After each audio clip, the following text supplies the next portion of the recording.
পয়গম্বর মুসা আলাইহিস সালাম মিশরের জমিনে দোয়া করতেছেন, আল্লাহ জমিনের ভেতরে বৃষ্টি নাই, বৃষ্টির ব্যবস্থা করে দাও।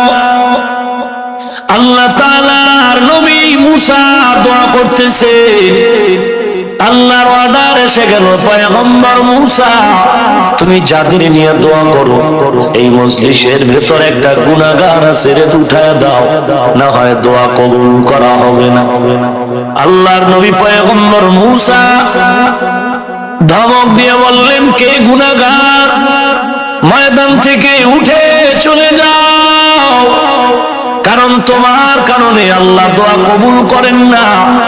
গুনাহগার তাড়াতাড়ি ময়দান থেকে উঠে চলে যাও, যদি উঠে না যাও আল্লাহর পক্ষ থেকে ঠিকানা না মেনে ডেকে এখানে ধরে তোমাকে উঠায় দিব।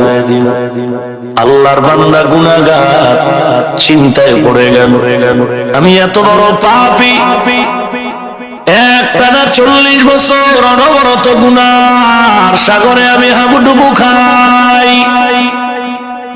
পয়গম্বর মুসা ধমক দিয়া বলে, গুনাহগার ভেগে যাও, ময়দান থেকে যদি উঠে না যাও আমি আল্লাহর পক্ষ থেকে নাম ঠিকানা এনে তোমারে ডাকলে তুমি আর বসে থাকতে পারবে না। 40 বছরের অপরাধী গুনাহগার চোখের পানি ছেড়েও কান্নার উপায় নাই, মানুষ মনে করবে আমি গুনাহগার। যদি ময়দান থেকে উঠে যাই মানুষ মনে করবে আমি গুনাহগার। উঠারও কায়দা নাই, কান্নারও কোনো উপায় নাই। ময়দানের এক কর্নারে বসে চোখের পানি ওছাড়ার উপায় নাই।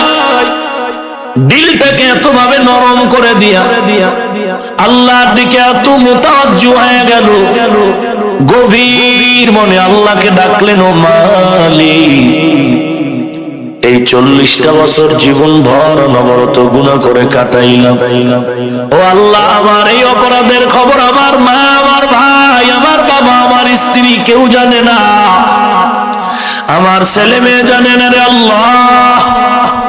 যদি আমার এই অপরাধের খবর আমার মা জানতো তাড়ায় দিত, কেউ আমার কাছে ডাকতো না। আমার গুনাহের খবর যদি আমার সন্তান জানতো আব্বু বলে ডাকতো না, ধমক দিত, তাড়ায় দিত। এমনকি আমার এই অপরাধ আমার অধীনস্থ যদি কেউ করতো আমিও তাকে তাড়ায় দিতাম। ও আল্লাহ 40 বছর পর্যন্ত এত অন্যায় করো না। একবারও তুমি রাগ করে আল্লাহ তুমি পানি বন্ধ করো নাই, বাতাস বন্ধ করো নাই, সূর্যের আলো বন্ধ করো নাই। ও দয়ার মালিক 40 বছর পর্যন্ত তুমি সত্তারুল উয়ুবের চাদর দিয়ে ঢেকে রাখছো। ও দয়ার মালিক আজ মুসা নবীর এই মজলিসে লজ্জা দিও না রে আল্লাহ। আজ আমি খাঁটি অন্তরে তওবা করতেছি, আর জীবনটাও যদি চলে যায় কোনদিন গুনাহের কাছেও যাব না। ও আল্লাহ তুমি আমাকে মাফ করে দাও। এমন ভাবে বান্দা তওবার দরজায় ফিরে গেল। ও আল্লাহ জীবনে কত বড় বড় পাপের কাজ করেছি কেউ জানে না, তুমি জানো। আজকে তোমার কাছে ক্ষমা চাই, আর জীবনে অপরাধ করব না। আল্লাহ পাক রব্বুল আলামিনের দরবারে যখন বান্দা নত হয়ে গেল, মুসা নবী তাকায় দেখে সাদা আকাশটা মেঘাচ্ছন্ন হয়ে গেল। মুসা নবী বলেন, ও আল্লাহ গুনাহগার এখনো যায় না, তুমি এখন মেঘ কালো করলা। বলে শুধু কালোই না, মুষলধারে বৃষ্টি পড়া শুরু হয়ে গেল। মুসা নবী ডেকে বলেন, ও আল্লাহ গুনাহগার তো গেল না, বৃষ্টি কেন হয়? আল্লাহ পাক বলেন, ও মুসা তুমি কি জানো না আমি আল্লাহর একটা নাম গফফার। ও মুসা তুমি কি জানো না আমি আল্লাহর একটা নাম রহমান। ওরে মুসা তুমি কি জানো না আমি আল্লাহর একটা নাম রহিম।